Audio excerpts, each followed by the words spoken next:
नमस्कार, माझ्या चॅनलमध्ये तुमचं खूप खूप स्वागत आहे। तर आजच्या ब्लॉगमध्ये मी शेअर करते आमच्या लग्नानंतरचा पहिला गणपती सण आम्ही एकत्र कसा साजरा केला। ॲक्च्युली हा गणपती ब्लॉग शेअर करण्यासाठी मला बराच उशीर झाला, त्याबद्दल सॉरी, पण आमच्या तेव्हाच्या मेमरीज आणि सेलिब्रेशन बघायला तुम्हाला नक्कीच आवडेल, सो शेवटपर्यंत ब्लॉग नक्की बघा। तर तेव्हा आम्ही रोज इव्हनिंग वॉकला जायचो, खूप छान ॲटमॉस्फिअर असायचं।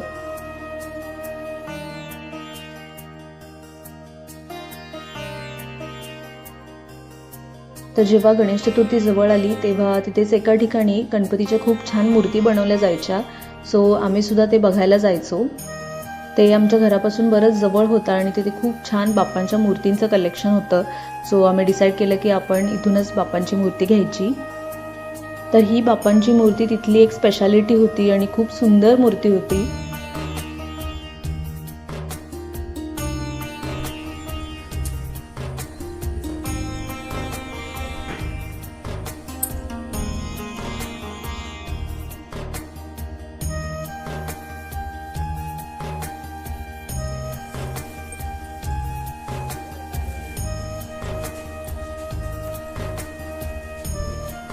इवन तिथे मातीच्या बनलेल्या हत्तीची जोडी किंवा बैलांची जोडी सुद्धा खूप छान मिळत होत्या।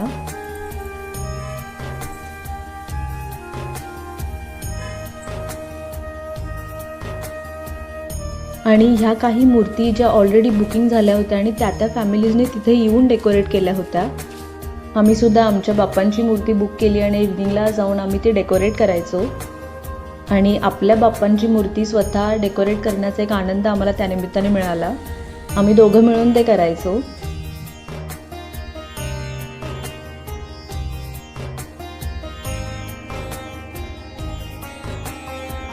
आणि फायनली आमच्या बाप्पांची मूर्ती खूप सुंदर तयार झाली, जी पुढे आम्ही तुम्हाला दाखवूच।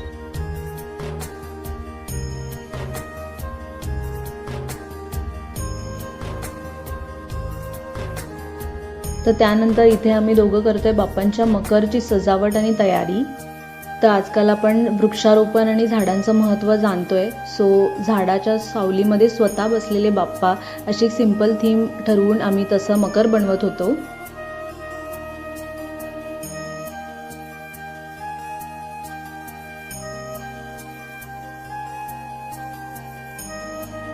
आणि फायनली तो गणेश चतुर्थीचा दिवस आला आणि आम्ही बाप्पांच्या वेलकमसाठी एक्सायटेड होतो। सो इथे माझे माझे दीर आणि सासरे बाप्पांना आमच्या घरी आणतायत।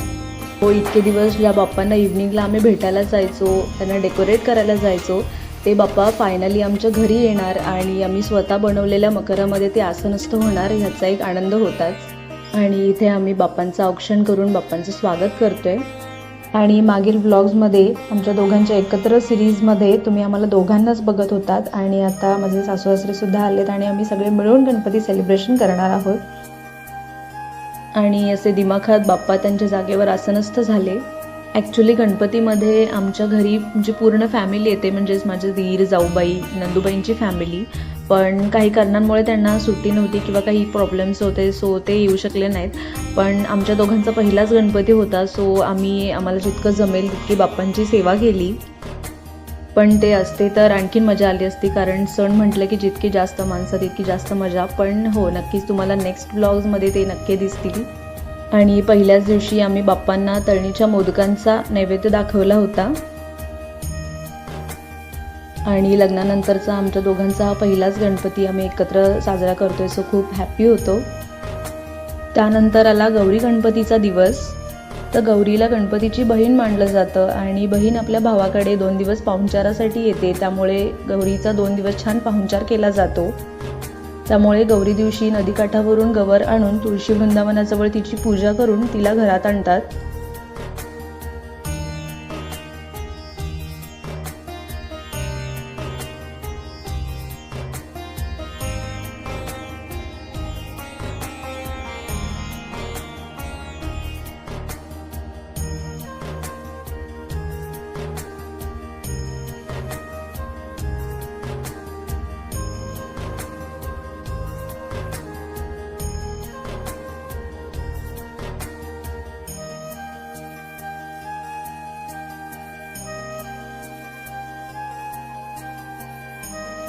आणि अशी आमची गौराई सुद्धा छान सजली आहे आणि बाप्पांच्या शेजारी विराजमान झाली आहे.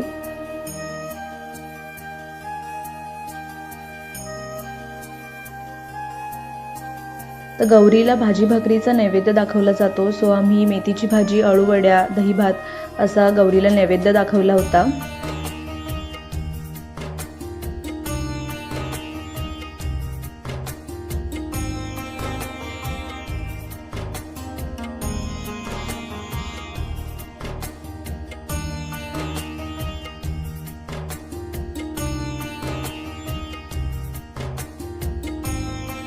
जे नवीन व्ह्यूवर्स असतील ज्याने चॅनलला अजून सबस्क्राईब केलं नसेल त्यांनी खाली दिलेल्या सबस्क्राईब बटनवर क्लिक करून चॅनलला सबस्क्राईब करा.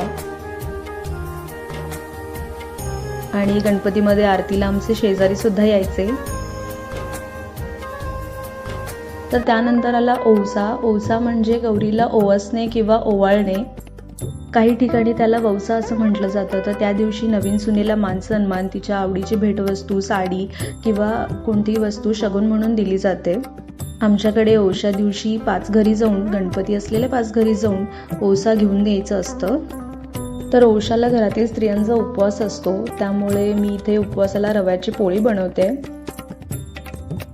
आणि त्यानंतर सुरू होती नैवेद्याची तयारी. तर इथे आमच्या घरातले सगळेच नैवेद्याची तयारीसाठी लागलेत, कारण पुरणपोळीचा नैवेद्य असतो ओवसाला आणि आम्हाला गडबड होती, कारण हा नैवेद्य बनवून आम्हाला आमच्या मूळ गावी बाप्पांच्या दर्शनासाठी जायचं होतं. पण आम्ही सगळ्यांनी मिळून एकत्र बनवलेला हा नैवेद्य बाप्पाला नक्कीच आवडला असेल. तर मला ओवसाला माझ्या सासरच्यांनी ही साडी भेट दिली होती आणि ती मला खूप आवडली. आणि आम्ही दोघं तयार होऊन निघालो आमच्या गावी बाप्पांच्या दर्शनासाठी. आणि सगळ्यात आधी आम्ही गावातल्या सार्वजनिक बाप्पांचं दर्शन घेतलं. आणि आमच्या गावातील घरी गणपतीमधील सत्यनारायणची पूजा होती, सो आम्ही पूजेचं सुद्धा दर्शन घेतलं.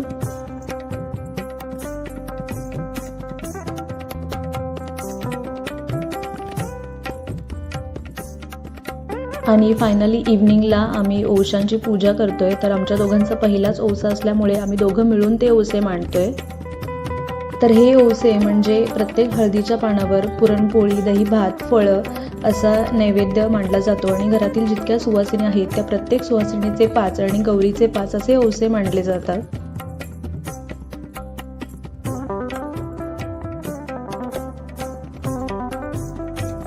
आणि हे आमच्या कॉलनीतील चिल्लर पार्टी आरतीसाठी आले आणि आम्ही सगळ्यांनी मिळून बाप्पांची आरती केली.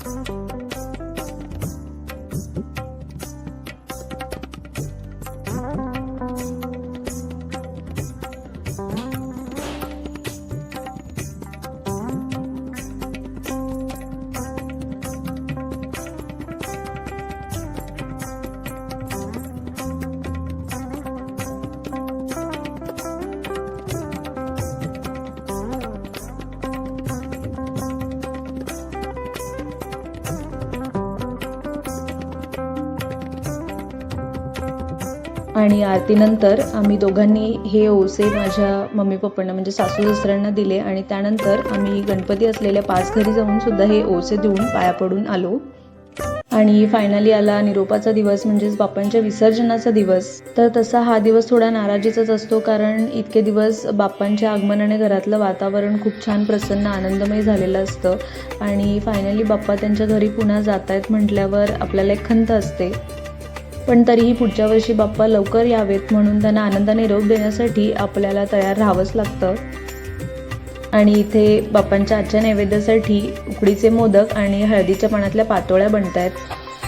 आणि पातोळ्या माझ्या अहोंच्या खूप फेवरेट आहेत, सो ते स्वतः बनवत आहेत.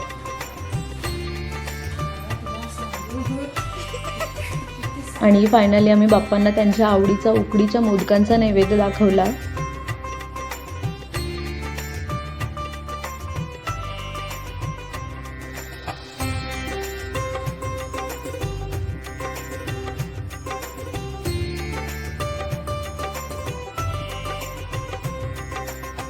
त्यानंतर इव्हनिंगला आम्ही दोघं अशा पारंपरिक पोशाखामध्ये तयार झालो होतो. बाप्पांना पुढच्या वर्षी लवकर या असं सांगत त्यांना आनंदाने निरोप देत त्यांच्या घरी पाठवण्यासाठी आम्ही तयार झालो होतो. आमच्या दोघांचे फोटो माझ्या या दिरांनी काढले होते. खूप छान फोटोज आलेत.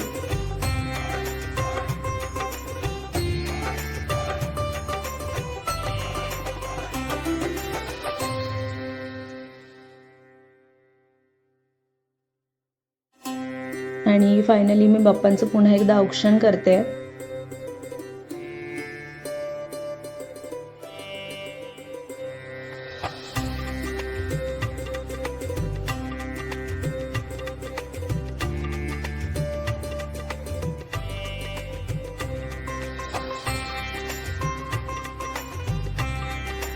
आणि हे बाप्पांना घरामध्ये सर्वत्र फिरवून आणतायत.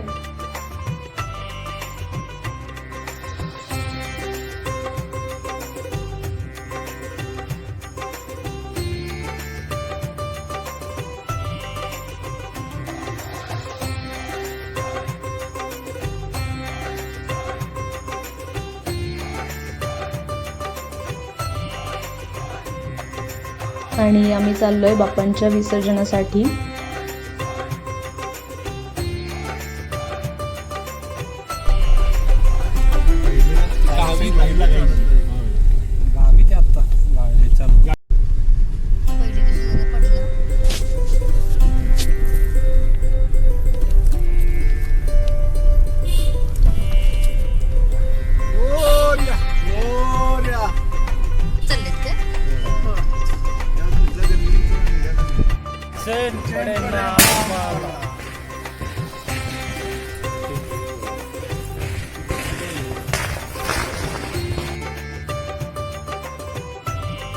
आणि आजच्याच दिवशी बाप्पांसोबत गौरी विसर्जन सुद्धा होतं आणि ते दोघं आपल्या घरी जातात, पण ते त्यांचे आशीर्वाद नेहमी आपल्या सोबतच ठेवतात.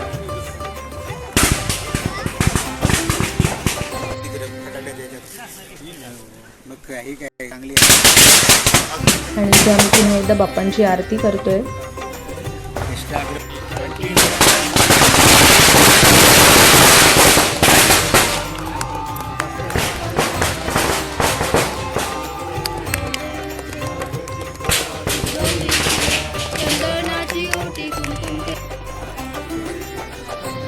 ते पुढे आता लोक घेऊन जायला मग इकडून कमी आहे.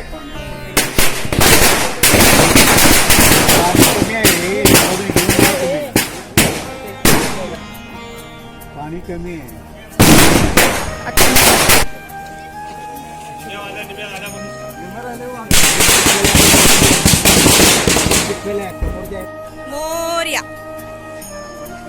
आणि फायनली बाप्पा सगळ्यांचा निरोप घेत निघालेत त्यांच्या घरी.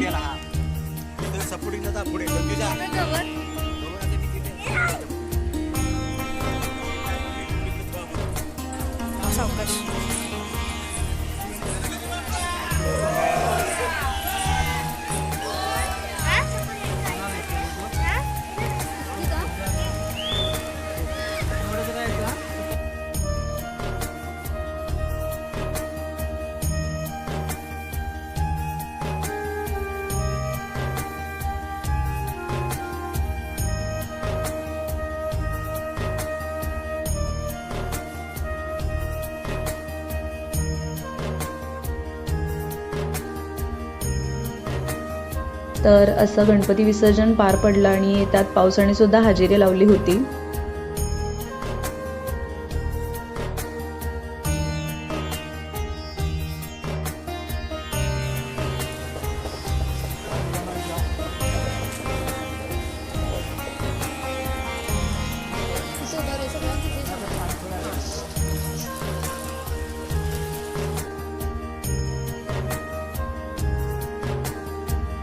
तर असं घरातल्या गणपतींचं विसर्जन झाल्यानंतर नेक्स्ट डे आम्ही गेलो होतो सार्वजनिक बाप्पांच्या दर्शनासाठी.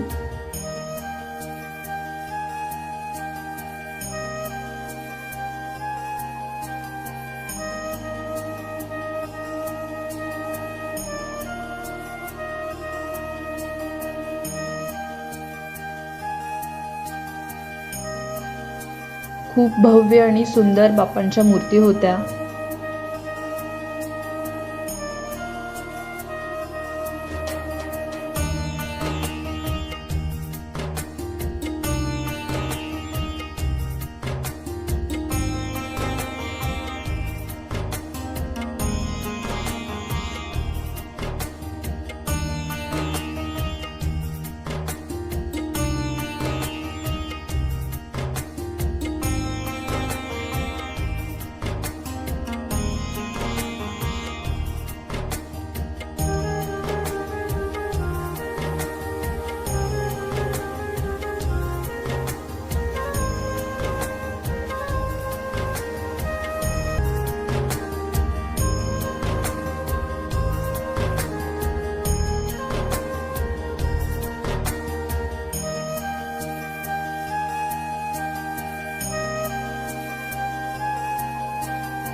सो फ्रेंड्स, थोडं लेट का असेना पण आमच्या दोघांचा पहिला गणपती सेलिब्रेशन आणि तेव्हाच्या मेमरीज मी तुमच्याशी शेअर केल्या आणि त्या तुम्हाला आवडल्या असतील तर व्हिडिओला लाईक करा आणि कमेंटमध्ये नक्की सांगा. व्हिडिओ जितका जमेल तितकं शेअर करा आणि चॅनलला अजूनही सबस्क्राईब केलं नसेल तर नक्की करा. आणि नेक्स्ट व्लॉगसाठी stay tune. Till then take care. Bye.